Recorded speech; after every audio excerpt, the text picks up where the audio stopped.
Hello everyone, welcome to learners academy.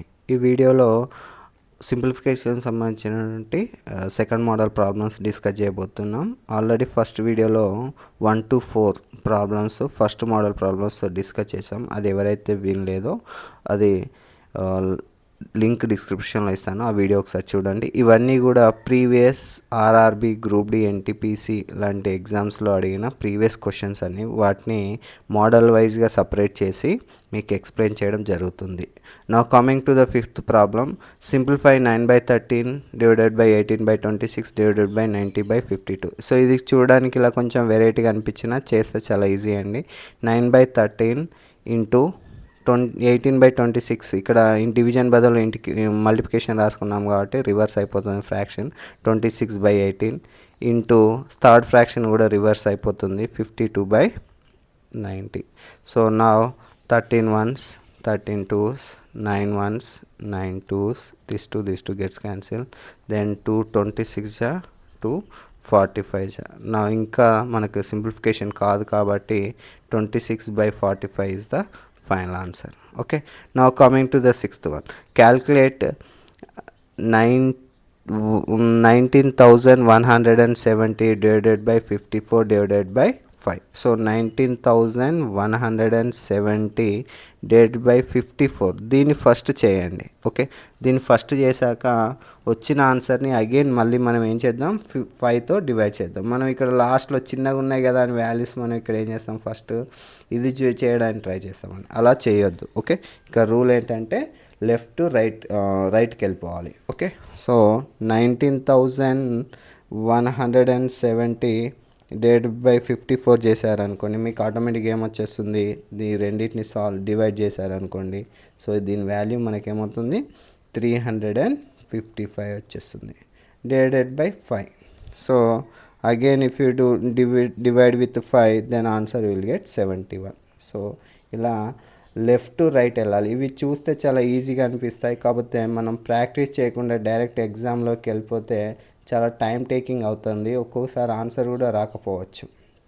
Okay, so ఇవన్నీ కూడా చాలా ఈజీ ప్రాబ్లమ్స్ అండి. ఒకసారి మనం ముందే ప్రాక్టీస్ చేసుకొని వెళ్ళామనుకోండి, ఎగ్జామ్లో మనకి చాలా బెనిఫిట్ అవుతుంది, స్కోరింగ్ కాన్సెప్ట్స్ ఇవి. So next now coming to the seventh one.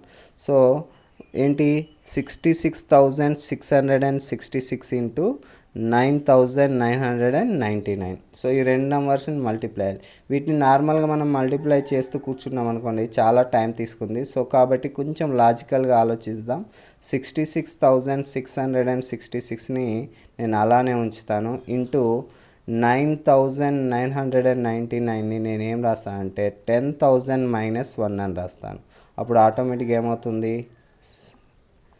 5 times రాసి నెక్స్ట్ ఎన్ని జీరోస్ రాయాలండి, నెక్స్ట్ ఇంటూ 10,000 చేసినప్పుడు ఇంటూ 4 జీరోస్ మైనస్ 6666. నా ఇప్పుడు ఈ రెండింటిని సబ్ట్రాక్ట్ చేసుకోవడం చేశారనుకోండి, చాలా ఈజీగా వచ్చేస్తుంది. ఇక్కడ ఒక్కొక్కటి రెండింటిని డైరెక్ట్ మల్టిప్లై చేస్తే చాలా టైం పడుతుంది. సో దానికి బదులు ఇక్కడ 9,900ని ఏమని రాయాలి, 10,000 - 1గా రాసి ఇలా మల్టిప్లై చేసి సబ్ట్రాక్ట్ చేశారనుకోండి, అప్పుడు మీకు ఆన్సర్ అనేది చాలా తక్కువ టైంలో వస్తుందండి. ఓకే, సో అది. Next coming to the 8th question. ఏంటి 8th one, 64 into 5 put to the power 4 minus 5 to the power 4 into 16. So ఇది చూడడానికి ఏదో వెరైటీగా అనిపిస్తుంది కదా, లేకపోతే మీరు నార్మల్ 5 to the power 4ని నార్మల్ మల్టిప్లై చేద్దామని అనుకున్నారనుకోండి, చాలా ప్రాబ్లమేటిక్ అవుతుంది.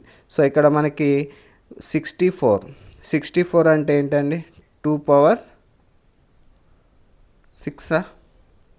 So 2 power 6 into 5 power 4 minus 5 power 4 into 2 power ఏమొస్తుంది, 4 వస్తుందండి.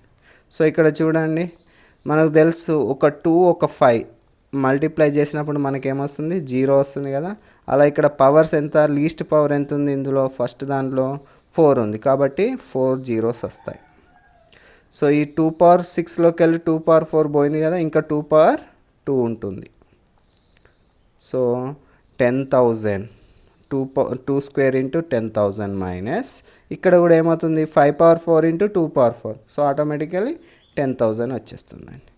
సో ఇప్పుడు మనకి ఏమొచ్చేస్తుంది 10,000 కామన్ తీసారు అనుకోండి 10,000 ఆఫ్ 2 స్క్వేర్ 4 మైనస్ 1 అంటే 30,000 ఆన్సర్ వచ్చేస్తుంది. సో ఇలా ఈజీగా లాజికల్గా చేశారనుకోండి ఈజీగా ఆన్సర్ మనకు తక్కువ